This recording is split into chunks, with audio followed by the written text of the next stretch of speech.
to Government Crackers. So there are some major changes in the SSB, AFSB and NSB process. The difficulty level of the SSB has been increased, और कैसे ये difficulty level increase हुआ है, it has all because of the covid situation. तो किस तरह से आपको इस डिफ़िकल्टी को टैकल करना है, क्या क्या डिफ़िकल्टीज़ आ गए हैं, कैसे मैं कह रही हूँ ये बहुत बड़े चेंजेस हैं. और किसी भी SSB एस्पिरेंट को जिसकी SSB अपकमिंग है या वो सेंटर पे जा रहा है, जाने से पहले इस पूरे सेशन को देखना बहुत ज़्यादा इंपॉर्टेंट है, क्योंकि बहुत सारी इन्फॉर्मेशन आपको पता होनी चाहिए before you visit the centre, so that last moment कोई पैनिक की सिचुएशन क्रिएट ना हो. सो सारे के सारे अब आपके जो टास्क हैं उसमें आपके पार्ट बनने वाले हैं this shield, this mask, this sanitisers and the hand gloves. So carry in adequate amount, otherwise आपको जो है इस टास्क में परफॉर्म नहीं करने दिया जाएगा. तो अब आप आपके SSB, AFSB और NSB के एक मेजर पार्ट बन गए हैं आपके shield, face shield which is necessary, the N95 mask, gloves and hand sanitiser. So I would tell you everyone कि आप इसको एडिक्वेट अमाउंट में कैरी करें, लाइक पेयर्स में कैरी करें, ताकि अगर कोई भी टास्क परफॉर्म करते टाइम अगर आपका कोई भी इंस्ट्रूमेंट डैमेज हो जाता है तो at least you have a second option, because these things are such कि ये आप शेयर नहीं कर सकते हैं एक दूसरे के साथ, और ना ही ये अवेलेबल वहाँ पे मिलेंगी. सो इसीलिए this would be better if you carry it in pairs depending upon your requirement.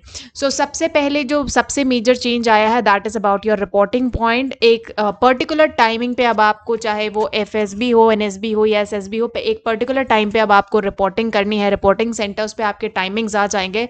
Reporting में बहुत बड़े चेंजेस हैं. सबसे पहले जो कुछ पिक्चर्स आ रही हैं वो है AFSB की, और नीचे जो है वो SSB की. तो यहाँ पे आप देखिए रिपोर्टिंग में कितने ज़्यादा चेंजेस हैं. आपको डायरेक्टली जो है सिलेक्शन सेंटर पे रिपोर्ट करना है, जहाँ पे आप एक दूसरे से एट लीस्ट कुछ डिस्टेंस पे खड़े रहेंगे, और हर कैंडिडेट के लिए कंपलसरी है कि आप face shield, mask and gloves के साथ रहेंगे, अदरवाइज आपको अलाउ नहीं किया जाएगा कैंपस में एंटर करने के लिए. सो रिपोर्टिंग को लेके सबसे पहले मैं बताऊं कि आपको डायरेक्टली अपने पर्टिकुलर टाइम पे सिलेक्शन सेंटर में पहुंचना है, जहां पे आपका मास्क, शील्ड, ग्लव्स कंपलसरी है, एंड कोविड-19 सर्टिफिकेट जो कि 48 आवर्स बिफोर का है वो कंपलसरी है यहाँ पे. ठीक है, उसके बाद अब जो मेजर चेंजेस SSB में आए हैं, जो मैं आपसे बात कर रही थी, वो थी about your all complete process, जिसमें आपका PPDT एग्ज़ाम है, जिसमें आपके जो हैं लेक्चरेट के टॉपिक्स हों चाहे GTO के टॉपिक्स हो. तो सबसे पहले बात करते हैं Day 1 स्क्रीनिंग के लिए, जहाँ पे आपके डॉक्यूमेंट वेरिफिकेशन में अब एक कोविड-19 का डॉक्यूमेंटेशन जुड़ गया है. और पहले जो डॉक्यूमेंटेशन में थोड़ी सी लीनियंसी रखी जाती थी कि अगर किसी ने कोई सर्टिफिकेट मिस कर दिया हो तो पहले उसको न्यू SSB डेट्स दे दी जाती थी, जो पॉसिबल वे होता था. बट अब ऐसा नहीं है, आपको नई SSB डेट्स नहीं मिलेंगी, और अगर आपके कोई भी डॉक्यूमेंट कंप्लीट नहीं है तो आपको जो है अलाउ नहीं किया जाएगा. साथ ही जैसे मैंने बोला, अब आपके SSB के एक इम्पॉर्टेंट पार्ट बन गया है आपका मास्क, आपका फेस शील्ड और आपके हैंड ग्लव्स. बिना इसके आपको SSB में नहीं अलाउ किया जाएगा. सो आप पूरे टाइम इस तरह से कुछ जो है अब SSB में रहने वाले हैं, विच इज़ प्रॉब्लमैटिक. जब थोड़ा सा डे जो है उसका टेम्परेचर हाई होता है तो आप एक ऐसा मास्क लें जिसमें आप कंफर्टेबल हों, जिसमें बार बार आपको अपना फेस टच करने की ज़रूरत ना पड़े, बिकॉज कंप्लीट PPDT प्रोसेस जो है वो अब इस तरह से कुछ होगा, जहाँ पे आप एक दूसरे से काफ़ी डिस्टेंस में बैठेंगे with your mask, face shield and gloves. और जो PPDT का डिस्कशन होगा उसमें भी अब आप लोग जो है ना कि हॉल के अंदर, बल्कि अब वो आउटसाइड एरिया में कंडक्ट किया जाएगा, जिसमें आप सबके हाथों में जो है वो ग्लव्स होंगे, फेस शील्ड एंड मास्क होंगे. तो इसमें इंस्ट्रक्शंस ये हैं कि आप लोग प्रैक्टिस ऐसी करिए कि जो मास्क हो वो कंफर्टेबल हो. जब मास्क के साथ आप बोलें तो एट टाइम्स आप ऑडिबल नहीं होते, सुनाई नहीं देता आपके लोगों को, क्योंकि जो डिस्टेंस है वो भी बढ़ा दिया गया है अब, क्योंकि एक एडिक्वेट डिस्टेंस पे आप लोगों को बैठना है. तो अब आपको बहुत ज़्यादा ज़ोर से बोलने की ज़रूरत है, स्पेशली उन कैंडिडेट्स के लिए जिनकी वॉइस जो है उतनी हाई नहीं है. तो आपको अपनी पिच एक्चुअली काफ़ी हाई करने की यहाँ पे ज़रूरत है. साथ ही आपको मास्क के साथ बोलने की और फेस शील्ड के साथ बोलने की जो है अब प्रैक्टिस शुरू कर देनी है, जो कि बहुत ज़्यादा डिफ़िकल्ट है क्योंकि एट टाइम सफोकेशन के भी प्रॉब्लम्स हुए हैं, but then we all have to bear it because of the Covid situation. तो अब आपके कोई भी टास्क हो, चाहे वो जीटीओ से रिलेटेड टास्क हो, चाहे आपका इंडिविजुअल ऑब्स्टिकल हो या जीटीओ में लेक्चरेट हो या जीपीई हो, आपको सब कुछ जो है वो face shield, mask and gloves के साथ कैरी करना है, आपको सब कुछ इसके साथ परफॉर्म करना है। So it is really difficult जब एक आप आउटडोर टास्क परफॉर्म कर रहे हो और वहाँ पे भी इस तरह से आपको जो है प्रॉपरली टास्क करना है, क्योंकि जब हम इतने सारे टास्क परफॉर्म करते हैं, स्वेटिंग होती है, टेम्परेचर हाई होता है, तो सफोकेशन भी हो सकते हैं, तो हम एट टाइम्स क्या होता है हमारे सेंसेस भी लॉस हो सकते हैं। But we have to now bear up with that, हमें अपने आप को कंट्रोल और करना आना चाहिए। तो एनी कैंडिडेट जिसे थोड़ी सी भी प्रॉब्लम हो, प्लीज़ आप जो है रिस्क ना लें ऐसे टास्क परफॉर्म करने को, and inform the medical team if required. Otherwise आपको इसके साथ अब घर पे भी प्रैक्टिस करने की ज़रूरत है बिफोर आप एसएसबी में जाएं। तो ये ऑफिशियल गाइडलाइंस हैं जो मेरे पास हैं। दिस इज़ द गाइडलाइन जो मैंने इलाहाबाद की लिए हैं। सिमिलरली इसी तरह एएफएसबी एंड एनएसबी के भी गाइडलाइंस है। कोविड के कुछ एडवाइजरीज है which one have to follow. अगस्त से ही जो एसएसबीज आई हैं, तो सबसे पहले जो इंस्ट्रक्शंस मैं आपको देते जा रही हूँ वो सबके लिए हैं, एसएसबी, एएफएसबी एंड एनएसबी। अगर इनमें से कोई भी इंस्ट्रक्शंस फॉलो नहीं हुए तो आपको सिलेक्शन सेंटर पे अलाउ नहीं किया जाएगा। तो जैसे मैंने आप सबको बताया कि सबसे पहले आपको हैंड सैनिटाइजर, ग्लव्स, मास्क, इन सब की एडिक्वेट अमाउंट को कैरी करना है। ये चारों चीज़ें आपके लिए कंपलसरी हैं। हैंड सैनिटाइजर आपका अपना ओन होना चाहिए एंड प्रॉपर एक बॉटल होनी चाहिए। उसके अलावा जो पहली चीज़ आपको लेनी है वो है कि कोविड-19 का आपको इस तरह से कोविड एडवाइजरी जो सबसे पहले आती है आरोग्य सेतु ऐप, उस पर जब आप अपने घर से निकल रहे हो, लाइक जब आप रिपोर्टिंग के लिए अपने घर से निकल रहे हो, तो आपको एक स्क्रीनशॉट लेना है जिसमें वो दिखा रहा हो कि लो रिस्क ऑफ इन्फेक्शन पे हैं आप, क्योंकि ये स्क्रीनशॉट चेक किया जाएगा जब आप अपने सिलेक्शन सेंटर पहुंचेंगे। और अगर आप ऐसे कोई जोन से आते हैं जो कंटामिनेशन जोन है और यहाँ पे आपको हाई रिस्क दिखा रहा है, तो प्लीज़ आप उस केस में ना जाएं, बिकॉज अगर आप जाते हैं तो आपको एसएसबी सिलेक्शन सेंटर या एएफएसबी एनएसबी से वापस कर दिया जाएगा। सेकेंडली, पहले जैसे मैंने बताया डॉक्यूमेंट्स में बहुत सारी अब जो है स्ट्रिक्टनेस आ चुकी है। अगर आपका नाम में कोई इशू है, आपके पेरेंट्स के नाम में कोई इशू, आप उसको मैच कर लीजिए 10th एंड 12th के मार्कशीट्स के साथ।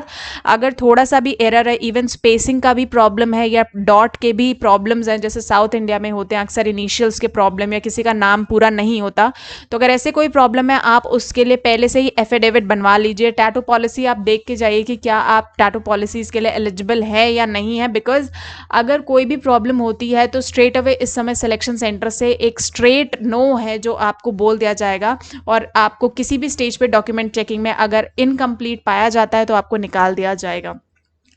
उसके बाद जो फोटोग्राफ्स हैं, अब आपको जो है वो एक वीक पुराने फोटोग्राफ्स कैरी करने होंगे। लाइक वो एक वीक से ज़्यादा पुराने फोटोग्राफ्स नहीं होने चाहिए, ये भी काफ़ी क्लियरली मेंशन कर दिया गया है। साथ ही जो स्टेज 1 को क्लियर करके स्टेज 2 में जाते हैं उन्हें अलाउ नहीं किया जाएगा किसी भी सर्कमस्टांसेस में कि आप सिलेक्शन सेंटर से बाहर जाएं, whether we call about for SSB, AFSB and NSB.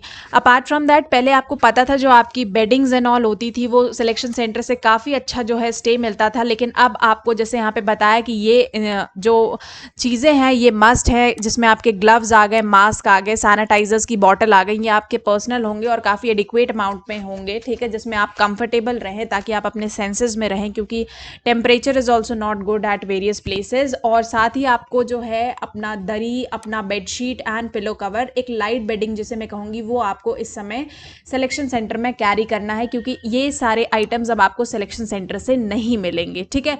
तो क्लोथिंग की मैं बात बताऊँ, अब लॉन्ड्री फैसिलिटी जो वहाँ पे मिलती थी वो लॉन्ड्री फैसिलिटी भी अब आपको नहीं मिलने वाली है। तो आप एडिक्वेट अमाउंट में अपनी लॉन्ड्रीज को जो है क्लोथ्स को कैरी करें, ताकि आप विदाउट लॉन्ड्री जो है एटलीस्ट 1 से 2 हफ्ते जो है सिलेक्शन सेंटर में सर्वाइव कर लें। एंड बार बार मैं इस चीज़ पे फोकस कर रही हूँ, face mask, face shield, gloves and hand sanitisers and water bottles, ये 4-5 चीज़ें जो हैं वो मस्ट हैं आपके हर एग्जाम के लिए। ना इसमें कोई शेयरिंग हो सकती है, ना कोई आपकी हेल्प कर सकता है। आप इंश्योर कर लें कि आप किसी भी तरह की मेडिसिन ना ले रहे हों अगर कोई भी प्रॉब्लम आती है, क्योंकि आपके हर एग्ज़ाम के बाद हर 2 से 3 घंटे पे सारे कैंडिडेट्स के जो है मेडिकल चेकअप्स होंगे। अगर किसी का भी टेम्परेचर ज़्यादा मिलता है तो आपको अगले एग्ज़ाम में जो है अलाउ नहीं किया जाएगा, इसीलिए please be very sincere about your health. साथ ही आपको मेडिकल कोविड सर्टिफिकेट, जैसे मैंने वो बोला कोविड नेगेटिव सर्टिफिकेट जो है अपना टेस्ट कैरी करना है, जिसमें आपका दिखा रहा हो कि आप नेगेटिव हैं, एंड 48 आवर्स से पहले ये नहीं होना चाहिए। फॉर एग्जांपल अगर आप 6th की आपकी रिपोर्टिंग है तो 4th का आपका कोविड सर्टिफिकेट होना चाहिए, ठीक है।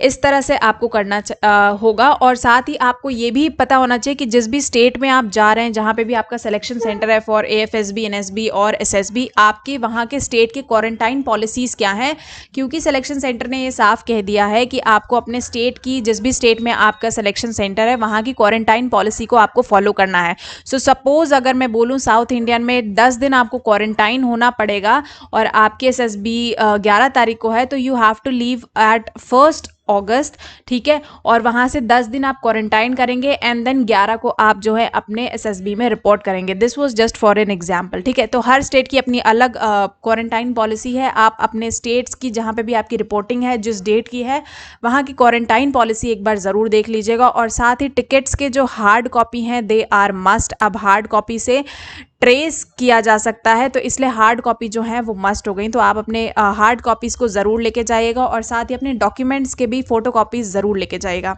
देर आर नाउ फ्यू गाइडलाइंस कि आपको क्या करना चाहिए, क्या सिलेक्शन सेंटर पे नहीं करना चाहिए। तो सबसे पहले जैसे मैंने बोला, you have to maintain distance from everyone, और मास्क को आप जो है टाइमली यूज़ करके उसे डंप करते रहेंगे। आपको अपना मास्क टाइमली जो है सिलेक्शन सेंटर में रिप्लेस करना होगा। इसीलिए मैंने बोला आप एडिक्वेट अमाउंट में मास्क और सैनिटाइजर्स, फेस शील्ड, इन सब को कैरी करें, ताकि कभी भी कहीं पे भी ज़रूरत पड़े तो आप उसको ले सकें। क्योंकि जैसे मैंने बोला कि ये चीज़ें शेयरेबल नहीं है, और अगर आपके पास ये नहीं हुई तो आपको फर्दर स्टेज में नहीं अलाउ किया जाएगा, इसलिए ये पैनिक का सिचुएशन क्रिएट कर देती हैं।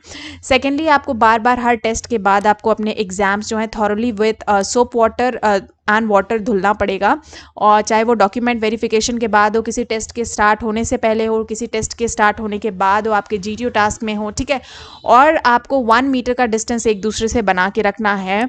आपको आपके बॉडी पार्ट्स जो बोला जाता है which is dangerous in Covid situation, तो आपको कम से कम कोशिश करना है।